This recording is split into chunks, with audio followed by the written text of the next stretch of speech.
네, 안녕하세요. 오늘은 5월 21일 화요일입니다. 네, 어제에 이어서 오늘도 주식 시황 함께 보도록 하겠습니다. 네, 지금 전체적으로 S&P 500의 맵을 보시는 것처럼 어떻게 보면 주가가 그렇게 많이 뭐 오르지도 않고 엄청 내리지도 않고 그렇습니다. 그래서 조금 주의 깊게 볼 만한 것들을 봐보면 빅테크들은 일단 전체적으로 안정세를 띄어가고 있죠. 근데 이제 뭐 테슬라나 팔란티어 같은 경우에는 조금씩 왔다 갔다 하고 있어요. 최근에 굉장히 많이 상승을 했기 때문이라고도 볼 수 있을 것 같습니다. 여기에서 보면은 이 유나이티드 헬스케어 그룹도 굉장히 어떻게 보면은 헬스케어 분야에서 굉장히 잘 현재 수익을 내고 있는 기업 중에 하나죠. 그래서 유나이티드 헬스케어의 주가가 어떻게 되냐에 따라서 헬스케어라는 이 업계 자체의 상승세도 좀 살펴볼 수 있다라고 볼 수 있습니다. 그 다음에 버핏이 최근에 은퇴를 했죠. 그러면서 버크셔 해서웨이의 주가가 조금씩 하락을 하긴 했는데, 그럼에도 버크셔 해서웨이는 계속해서 상승을 하고 있습니다. 그런 차원에서 버크셔 해서웨이가 최근에 이 서류 제출을 하면서 이 주가가 다시 한번 우리가 주가 공부를 하는 데 있어서 볼 수가 있는데, 지금 보시는 것처럼 과거 주가 변동 기록을 보면은 1년치, 3년치, 5년치로 볼 수 있을 것 같습니다. 5년치로 봐보면 지금 보시는 것처럼 이 S&P 500보다도 버크셔 해서웨이의 주가의 흐름이 더 높은 상승세를 보이는 걸 볼 수가 있고요. 그래서 여기에서 조금 다른 점을 봐보면 여기 보시는 것처럼 2025년 4월 5일 날 주가가 조금 하락을 전체적으로 했었는데 이때는 트럼프 관세 정책이 굉장히 부정적인 여론으로 들리면서 하락을 잠깐 했다가 다시 상승을 하고 있습니다. 여기에서 우리가 또 봐야 될 것은 이 바로 공시 서류에 따른 이 주가 보유량, 그러니까 기업을 얼마나 보유하고 있는지를 봐야 될 것 같은데요. 현재 버크셔 해서웨이는 애플을 25.8%, 그 다음에 아메리칸 익스프레스는 15.8%, 코카콜라는 11.1%, 그 다음에 뱅크 오브 아메리카는 10.2%로 이렇게 상위권을 볼 수가 있습니다. 여기에서 재밌는 사실은 애플은 굉장히 많이 매도를 해서 25.8%로 이제 유지가 되고 있고 아메리칸 익스프레스와 코카콜라 그다음 뱅크 오브 아메리카는 굉장히 매도를 거의 하지 않은 채 아직도 이렇게 유지를 하고 있다. 그리고 쉐브론도 7.7%로 어떻게 보면 굉장히 워렌 버핏뿐만 아니라 버크셔 해서웨이가 투자를 할 때 굉장히 많이 고려를 한 투자 기업이다라고 볼 수가 있습니다. 네, 그다음으로 오늘의 테크 주식 동향과 주요 이슈를 보도록 하겠습니다. 네, 전체적으로 보시다시피 엔비디아, 테슬라, 팔란티어 네, 전체적으로 뭐 상승을 그렇게 많이 하지도 않고 뭐 하락을 그렇게 많이 하지도 않았습니다.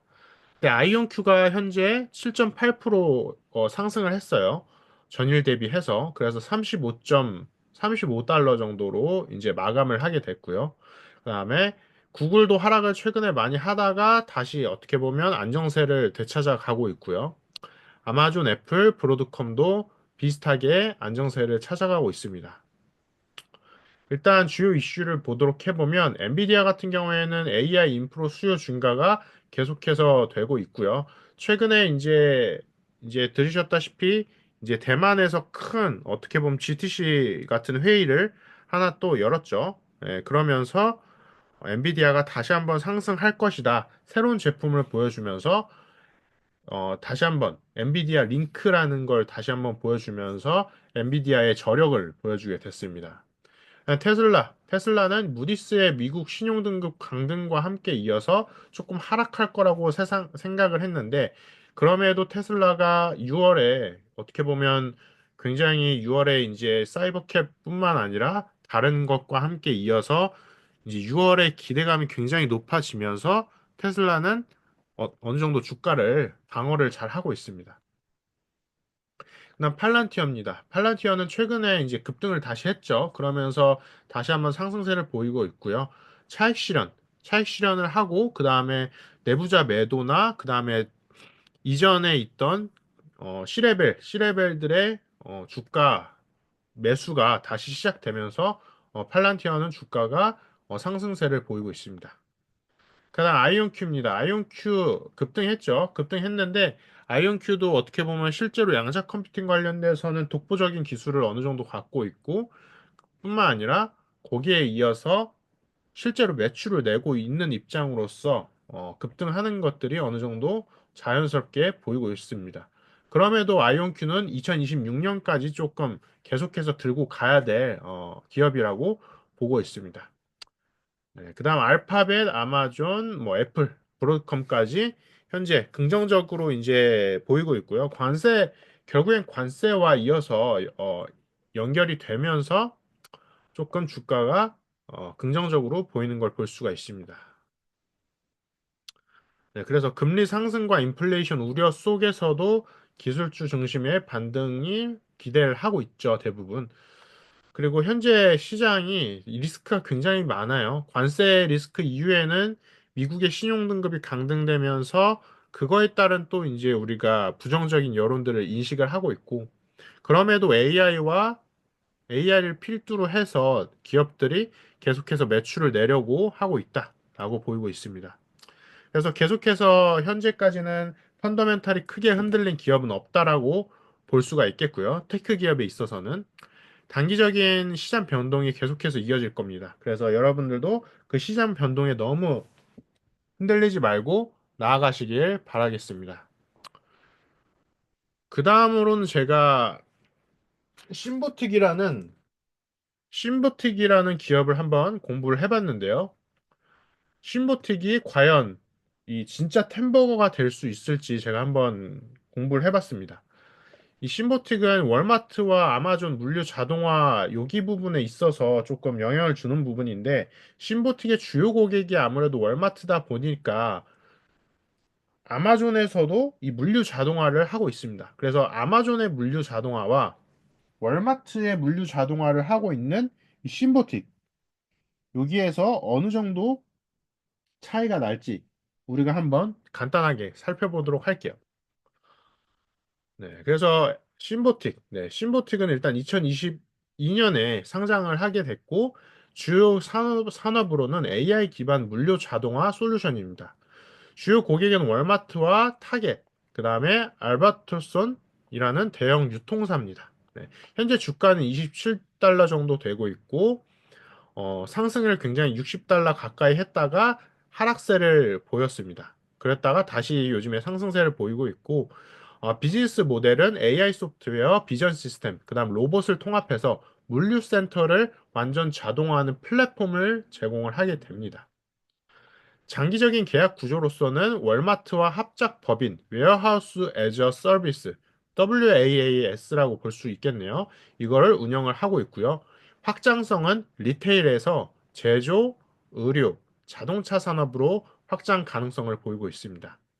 여기에 강력한 경쟁 해자는 이 설치형 인프라라는 이 웨어하우스, 여기에서 락인 효과를 극대화하면서 고객 이탈률을 크게 낮출 수 있습니다. 재무 정보를 보도록 해보면 현재 매출은 1.2 빌리언 달러 정도 되고 에비타 마진은 15% 정도. 그 다음에 2025년도에 흑자를 예상을 하고 있습니다. 그 다음에 미래 수익 기반을 위해서 현재 어느 정도 재무가 좀 탄탄하다라는 걸 볼 수가 있습니다. 그 다음에 손익계산서를 봐보면 지금 보시는 것처럼 부채 뭐 순이익이 조금은 그렇게 높지는 않습니다. 근데 수익은 전년 대비해서 39%나 상승을 했고 전체적으로 순이익도 마이너스에서 회복을 하고 있는 것을 보이고 있습니다. 자, 그렇고 독점적 속성을 체크를 해보면 브랜드 지배력이 굉장히 높고 그 다음에 산업 집중도도 그러니까 유통사 계열 중에서 굉장히 높다. 네, 그 다음에 진입 장벽도 굉장히 높기 때문에 다른 기업들이 이렇게 바로 들어오기에는 조금 어렵다라는 걸 볼 수가 있습니다. 그 다음에 수직 통합. 테슬라가 하는 수직 통합처럼 심보틱도 하드웨어와 소프트웨어 운영까지 통합적으로 제공을 하고 있습니다. 하지만 이 직접적 네트워크가 조금 약하다라는 게 어떻게 보면 부정적인 부분이 될 수 있고요. 대차 대조표를 봐보면 총 부채가 계속해서 늘어나는 걸 볼 수 있고, 근데 총 자산도 함께 늘어나는 걸 볼 수 있습니다. 여기에서 부채가 늘어난 이유는 아무래도 투자, 하드웨어와 소프트웨어, 이 기술력 부분에 계속해서 재투자를 하고 있다 보니까 부채와 자산이 함께 늘어나는 걸 볼 수가 있습니다. 경쟁사와 비교를 해보면 현재 유럽 자동화 플랫폼, 그 다음에 하드웨어, 그 다음 자체 기술을 하고 있는 아마존도 이렇게 있는데, 비교를 해보면 미국, 이 미국 분야에 있어서 기술 통합력을 신부특이 굉장히 많이 갖고 있다. 그 다음에 외부적인 공급까지 따져보면은 신부특이 그 부분에 있어서 AI 로봇과 이 시스템 통합적인 측면에 있어서 상업적으로 거의 유일한 독립기업이라는 걸 살펴볼 수가 있습니다. 현재 현금 흐름도 전년 대비해서 순이익이 굉장히 많이 올라갔고요. 영업 현금 흐름이 1000%나 이렇게 올라갔다라는 게 조금 고무적인 사실입니다. 근데 투자 현금 흐름이나 이 자금 조달 현금 흐름이 조금 마이너스 된 것을 확인해 볼 수가 있겠고요. 다만 여기에서 좋은 점은 잉여 현금 흐름이 전년 대비해서 300% 넘게 이렇게 올라간 것을 볼 수가 있습니다. 그래서 밸류에이션을 봐보면 현재 15배 정도 되겠고요. 그 다음에 PER은 아직 적자 구조이나 2026년부터 흑자를 예상을 하고 있습니다. 그래서 단기 고평가 우려는 있으나 이 성장률, 그 다음 계약 구조, 현금 창출 구조 감안시에 정당화가 어느 정도 가능하다라는 걸 볼 수 있습니다.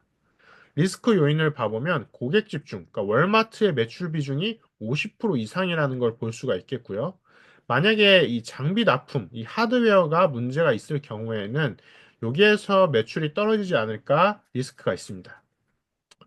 그 다음에 유통 시장이 포화됨에 따라서 다른 산업으로도 진출이 필요하고요. 실제로 이 타겟이라는 유통 회사와 제조 헬스케어 확장을 계획하고 있습니다. 그래서 신보틱이 이 실적으로만 봤을 때는 신보틱도 진짜 템버거 후보 중에 하나로 생각을 하고 있고요. 현실적으로 가능성 있는 구조적 성장주입니다. 네, 일단은 그렇고요. 간단하게 이렇게 살펴봤고요. 일단은 그렇습니다. 그래서 신보틱이 현재 월마트 몰빵 리스크가 있을 거라고 생각을 하는데 월마트와 함께 그러니까 월마트와 함께 성장하고 있는 구조적인 파트너이기 때문에 이 부분에 있어서 월마트의 어떻게 보면 기업도 함께 공부를 해보면 이 신보틱의 템버거 가능성도 볼 수가 있을 것 같습니다. 네, 여기까지 해서 오늘의 미국 증시와 함께 이어서 신부틱이라는 기업에 대해서 이 템버거의 가능성에 대해서 살펴봤습니다. 여기까지 해서 마치도록 하겠습니다. 감사합니다.